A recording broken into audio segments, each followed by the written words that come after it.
আরে কাটার জঙ্গলের মধ্যে এই কুড়ে ঘরটা আবার কার? কুড়ে ঘরের কাছে গিয়ে দেখি কুড়ে ঘরের মধ্যে কেউ আছে কিনা। বাড়িতে কেউ আছেন? বাড়িতে কেউ আছেন? কে কে রে ওখানে? এই তো আমি, হিউম্যান। তা এখানে কি মনে করে এসেছো বাবা? এখানে তো কত যুগ ধরে কোনো মানুষই আসে নাই। বুড়িমা, আমি অনেক বড় বিপদে পড়েছি। এই কাটা জঙ্গল পার হওয়ার জন্য একটা মশাল চাই। মশাল চাইলেই তো দেওয়া যায় না বাবা, তার জন্য তোমাকে আমার সেবা করতে হবে। আমি কি সেবা করতে পারি বুড়িমা আপনার জন্য? এখানে এসো, এই ঝুড়িটা নিয়ে এই আপেল গাছ থেকে কিছু আপেল পেড়ে আনো।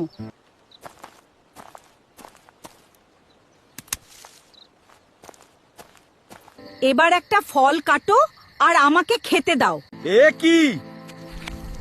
আমার হাত আস্তে আস্তে পাথর হয়ে যাচ্ছে কেন বুড়িমা? এটা কি ফল দিলেন? হে মানুষ জাতি, আমি তোদের বিশ্বাস করি না। তুই এখন চাইলেও এই হাত ঠিক করতে পারবি না। আর শোন, তোর হাত ঠিক করতে হলে মরু রাজ্যে একটা তান্ত্রিক আছে, তার কাছে গিয়ে জংলি গাছের তেল মালিশ করলে ঠিক হবে। শয়তান বুড়ি, তুই আমার সাথে ছলনা করলি। আমি তোকে ছাড়বো না। এই মশাল নিয়ে এখান থেকে চলে যা, না হলে কিন্তু তোকেই পাথর বানিয়ে দেব।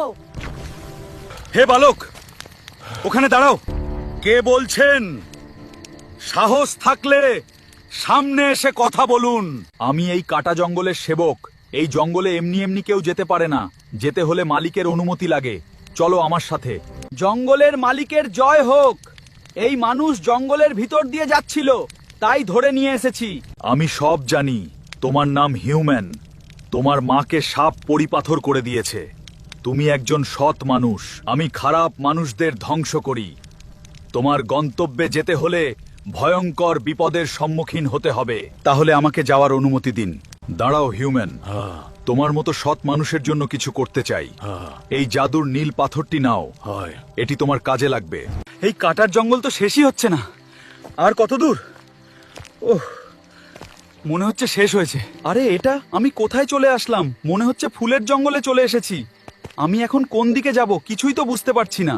বন্ধুরা, পার্ট 4 দেখতে চাইলে লাইক ফলো করে কমেন্টে পার্ট 4 লিখুন, আর ভিডিওটি ভালো লাগলে শেয়ার করে দিবেন।